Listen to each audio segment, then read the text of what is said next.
Hello to all my muses. Welcome back to the podcast. I'm super excited for today's topic because I truthfully believe that money, the way you manage your money, the way you invest your money, your mindset around money plays such a big role into your levels of self-confidence. And I don't think a lot of people associate the two together, where my story and my background and how I became so confident and went on this entire personal development journey actually stemmed from money. It stemmed from the fact that I was in $12,000 of credit card debt. I was completely out of control with my money. And as soon as I started getting in control around my money, having a lot of intentionality around my money, that level of control and intention started to filter over into every other area of my life. And it's ultimately a key part of why I became so confident, because I became so confident in the way that I managed and spent and invested my money. And there's a lot that goes into managing your money that ties back into why you don't feel the levels of confidence that you do when you are someone who's feels like they're out of control with their money. They don't know how much they're spending. They feel like they're always pulling from their savings. They just don't really have a plan with their money. They always feel overwhelmed. They get to the end of the month and they don't know where all their money went. They're making decent money, but you're still living paycheck to paycheck. There's this lack of control that happens. And that lack of control, at the end of the day, confidence equals control. So if there's an area of your life where you don't feel in control of, it's directly going to feed into your levels of self-confidence. If you're someone who doesn't feel like they can manage or invest their money, maybe you feel like you're someone who is not smart enough, quote unquote, to learn, then there's levels of self-trust that you are breaking with yourself, which is ultimately going to feed into your levels of self-confidence. If you spend your money recklessly, if you're an emotional spender like I was, there's a level of self-respect that you're indicating to yourself, and that's ultimately going to feed up into your levels of self-confidence. So today I want to talk about the 6 biggest money mistakes that I see people making in their 20s and 30s that are ultimately leading to the levels of confidence that they have, or the lack thereof, because it is hindering the factors that go into their self-confidence. So number 1, not tracking your spending. So this is when you are just swiping your credit card without even understanding if you're even bringing in more money than you are putting out. Credit cards make it so easy just to swipe. And you get to the end of your month and you're like, how the heck did my credit card bill get so high? And it's funny because it feels like it's just minor things, right? It's like $10 here and $20 on this dinner. And I have to buy a new shirt for $5 and then $10 over here. And you feel like at the moment it feels small and you don't really register that all these things are happening. And then you get to the end of the month and you see your credit card bill and you're like, oh shit, I can't really pay that off. So I'll pay a chunk of it off, carries over into the next month. And all of a sudden it starts to make sense why you are getting yourself into credit card debt that you cannot pay off. And credit card debt's not a place you want to be in. If you at all costs, do not carry a debt on your credit card. Credit card interest rates are upwards of 20%. And that drastically cuts into your ability to build wealth. And it also contributes to having, I know a lot of people, me personally, because I worked with this, I know I've worked with a lot of clients who have debt. It creates this shame and guilt in your life. And it creates this shame and guilt that you cannot pay it off. And then you're paying the interest on this card. And sometimes people are paying their credit cards off and they're not even paying the principal. It's just paying the interest. So they feel like they can never get ahead. So if we can avoid using our credit card or racking up debt on our credit cards at all costs, that's going to be the preferred option. But not tracking what you are spending. So what I recommend is, whether this is a weekly or monthly basis, I highly recommend it be weekly so that you're more in tune with it. You should be tracking where you are spending, how you are spending, and ensure it fits your spending plan. If you know me, I hate budgets. I'm not an advocate for budgets. I do not think they work, and I think they're very restrictive. So there's a whole section in Confidence Club around how to ditch budgets and create a spending plan, which is my method of how to manage money. If you're interested in that, shoot me a message over on Instagram. But you want to get to a place where you understand how your money is flowing in and out. You do not want surprises, right? So weekly, what I do every single Monday is I have a money date with myself. I log into my bank accounts and I log everything that I spent on by category, by date. And what happens is, because I'm going in line by line, I'm actually looking at these statements, I'm looking at my spending, I can start to understand, where I'm spending my money, how I'm spending my money, what are areas that maybe, I didn't like how I spent that much money in that category. And then on a monthly basis, I can analyze this and be like, oh, I spent 20% of my income on concerts this month, or 15% of my income on Ubers, or whatever it may be. I know when I first started getting in control of my money, I did a financial audit and I tracked where my money had gone for the past 3 months. And I knew that I liked to spend money on clothes. That was like my emotional spending thing where I would always buy clothes. And before going into it, I was like, oh, I'm probably spending like 5% of my income on clothes.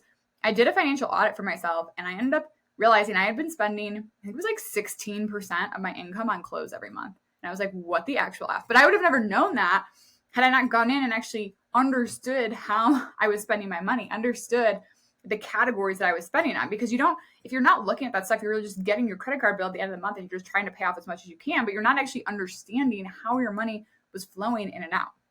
Right. And again, having a lack of control is one of the biggest blocks around self-confidence. So if you feel out of control with how your money is being spent, if you don't understand what's going on in the back end, if you don't know your spending habits, you're not going to feel in control. And ultimately, that's going to block your levels of self-confidence. So I highly, highly recommend creating a money date with yourself, set up some kind of tracking, whether it's manually or whether it's through an app that tracks it. Just be aware and be in the know of how your money is flowing in and out.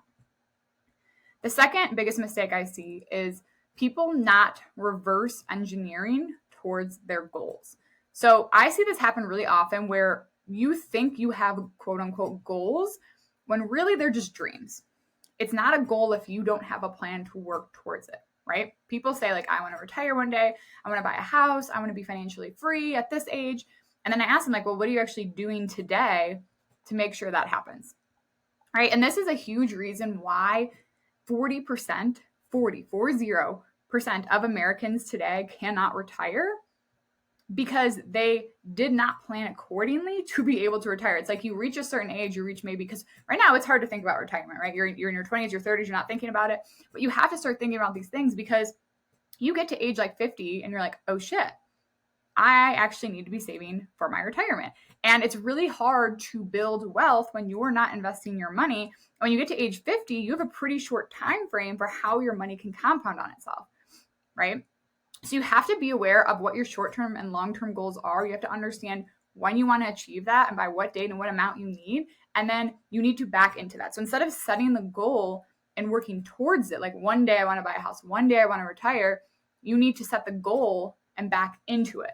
So if I want to retire at age 55, let's say, you need to do the math to understand what do I need to be investing today and how, like for how long and how much, so that by the time I reach age 55, this is about how much I'll have, and that's the goal that I want, and I'll be able to retire, right? If you want to buy a house in 3 years, back into, okay, well, if I want to buy a house in 3 years, I need this dollar amount saved. So if I back that out 3 years till today, how much would I have to be putting aside per month in my savings to make that happen, right?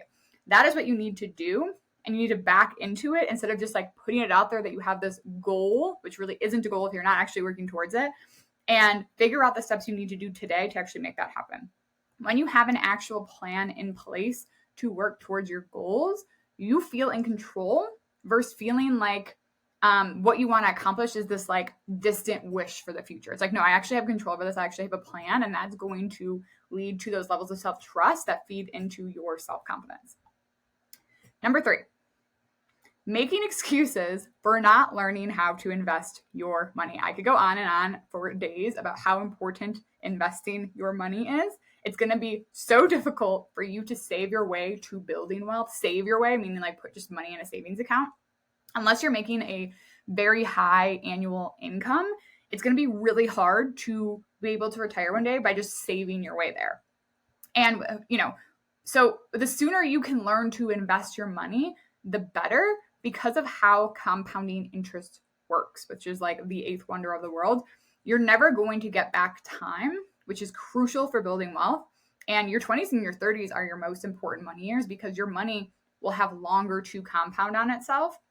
This whole like, I don't know how to invest, I don't know where to start, I'm too stupid to learn, investing is not for me, that whole excuse, it's not going to fly anymore. It's not going to fly. There are so many resources out there for you to learn. You have no excuse, okay? If I taught myself, who is someone who had no idea how to manage my money, was the ultimate emotional spender, my friends would talk. We even had at one point, a text message group with my friends talking about like stocks and investments and things like that. And I just like opted out of it because I was like, I have zero to contribute to this conversation and I never want to learn. I never want to be like a finance girl. That's not true. You do not have to be a finance girl to learn how to invest. If I can learn, anyone can learn. Stop using the excuse. If you want to feel like you want to expedite learning how to invest in books, investing in coaches will help you, whatever it may be. But you need to learn. This is crucial to you being able to have financial freedom one day, for you not to have to work until you're 99 years old, right? So it is a priority for you to learn. It's not that you don't know how. It's that it isn't a priority for you to learn. Make it a priority, okay? This is you. This goes back to levels of self-respect. If I'm not caring about my future, that's indicating to myself, I don't respect myself. That's going to lead to decreased levels of confidence, right? And if you can't trust yourself to manage and invest your own money and build your own wealth, that lack of self-trust is going to feed into your levels of self-confidence as well. Number 4, keeping your savings account in the same place as your checking account. This is a huge mistake I see, keeping your savings account in the same place as your checking account, because what happens is you're saying to yourself, I'm going to set up this savings account. This is going to be for my emergency fund. Something should come up for a savings goal, whatever it may be. But when you keep them together, you're tempted to just move that money over into your checking account, and you probably dip into it quite frequently and be like, oh, it's fine. Oh, this thing came up. I'll just pull it from my savings and I'll replenish it. It's fine. Right? And this is, again, not being in control of your money and how it's flowing in and out. What's happening here is you are not viewing your savings account as a vehicle for your goals.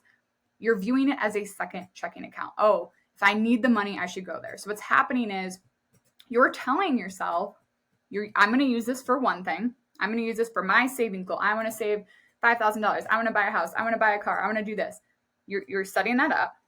But then you're doing something completely different, which is I'm going to dip into this because I want to go on this vacation this month. I spent a little too much at going out the bars. I want to buy these new pairs of clothes, whatever it may be.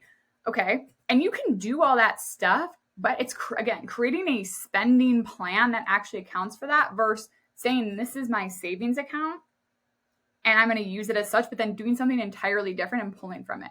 Again, tying back to levels of self-trust, if you are saying you are doing one thing, but then you are doing another, there's a disconnect there, and your body is going to be like, you said you were going to do this, now you're doing this other thing.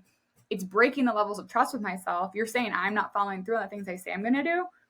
That's directly filtering into your levels of self-confidence. Okay, so it's breaking it up, truly treating your savings account like a savings account, putting it in a different bank than your checking account.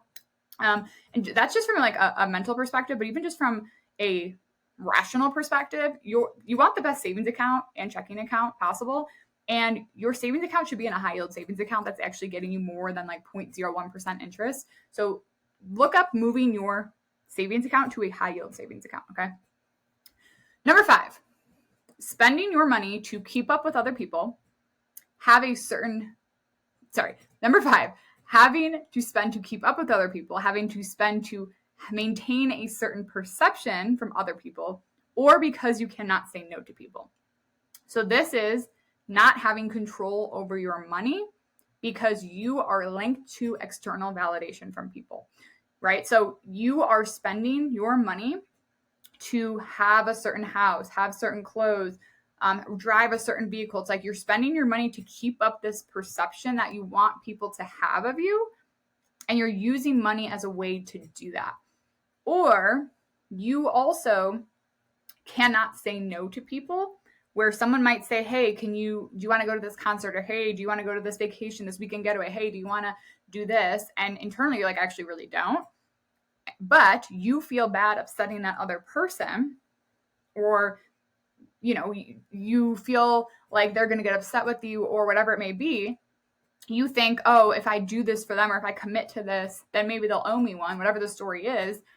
What's happening here is you are linked to that external validation, which is then ultimately causing you to be a people pleaser. It's causing you to break your own boundaries for the sake of other people. And y'all know that's linking to your levels of self-confidence, right? People pleaser, only caring about external validation, that is the opposite of the spectrum of self-confidence. So if you're not able to advocate for yourself and say no with your money, even if it's uncomfortable to say no. Maybe it's like you're out with your friends and you all ate dinner, and then they're like, oh, can we just split the check? But like you didn't have as much as what someone else had, and you're like, oh, in your heart, you're like, oh, I don't want to split the check because I didn't have as much, but I don't want to say anything. Like those moments, that's you not being able to advocate for yourself. That's you caring what other people think so much that you can't express your own voice. That's going to be linked to levels of self-confidence. The way that you manage your money and the way that you are able to say no or yes to other people because of your money, it tells me a lot about how you show up in other areas of your life. Money is such a mirror, and the way that we behave with money is such a mirror for how we handle difficult situations, for how we handle communication, for how we handle so much, because it really is. Like money is just a mirror. Money doesn't cause problems. It just highlights the problems that are already there, just highlights the behaviors that are already there. It highlights the traits that are already there. So if you are unable to say no to people, if you are spending your money to appease other people, there's that external validation, that people pleaser tendency is going to be woven into so many other areas in your life, and it's going to be linked to low levels of self-confidence. And the last one, number 6, getting in the habit of emotionally spending to counter a negative emotion. So I was the queen of this. Anytime you feel sad, frustrated, you're in a comparison spiral, you're feeling bad for yourself, you're feeling down on yourself, whatever it may be, immediately opening up the Amazon app, the Target app, where do people shop nowadays? I only shop at Amazon. I don't know. Wherever people shop nowadays, even going to the mall, whatever it is, it's you coping with something by spending your money.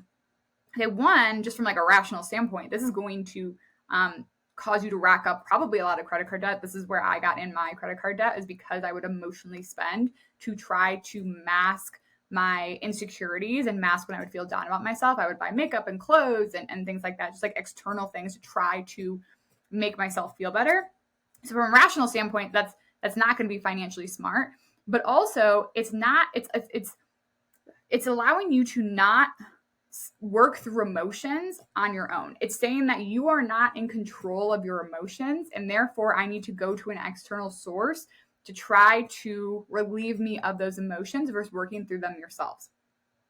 So what's happening here is you don't feel safe and secure feeling these emotions, this discomfort, and you're just automatically going to something else to try to solve that for you.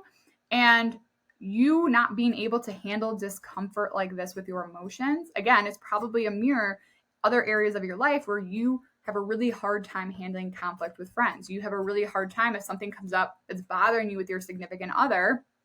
Maybe it's like in the bedroom, maybe it's out of the bedroom, whatever it is, you're going to have a hard time bringing it up. You're like, oh, this is going to be uncomfortable. I don't want to have this conversation, right? Anytime maybe you're frustrated with someone at work and they're not doing their job, maybe you won't speak up for it because you're like, I don't want to cause a conflict, right? So if you are in the habit of internally not being able to handle your emotions, your levels of discomfort externally are always going to match that, because we can only show up externally to other people in other relationships to the levels that we can show up internally. So if you can't handle discomfort, you're like internally inside of you, you're not going to be able to handle uncomfortable conversations with other people. And this is where you will feel resentment for other people because you're not able to communicate and get what you are desiring, what you are needing, because you're not letting them know of what's going on. You're going to feel like relationships are very surface level, and you're like, oh, I just wish that there was more depth in my relationships. What's happening is you don't have depth within yourself. You're not able to hold discomfort. So therefore, that's going to be projected out into everyone else that you experience, that you conversate with. And you're not going to be able to find that depth in other people because you haven't found it in yourself first. So this habit of spending your money to try to mask a discomfort within yourself, it's only going to lead to very surface level relationship with yourself, and self-awareness and being in control of your emotions is ultimately what filters up into levels of self-confidence. Okay, so we'll go through them from the top. The 6 biggest money mistakes people make in their 20s and 30s that are leading to low levels of self-confidence. 1, not tracking your spending. 2, not reverse engineering towards your goals. 3, making excuses for not learning how to invest your money. 4, keeping your savings account in the same place as your checking account. 5, spending to keep up with other people's perceptions or because you cannot say no. And 6, getting in the habit of emotionally spending to counter a negative emotion. Okay. If this landed with you guys at all, shoot me a message over on Instagram. I love to talk to you guys at Danielle Marie Lowy. I will see you guys in the next episode.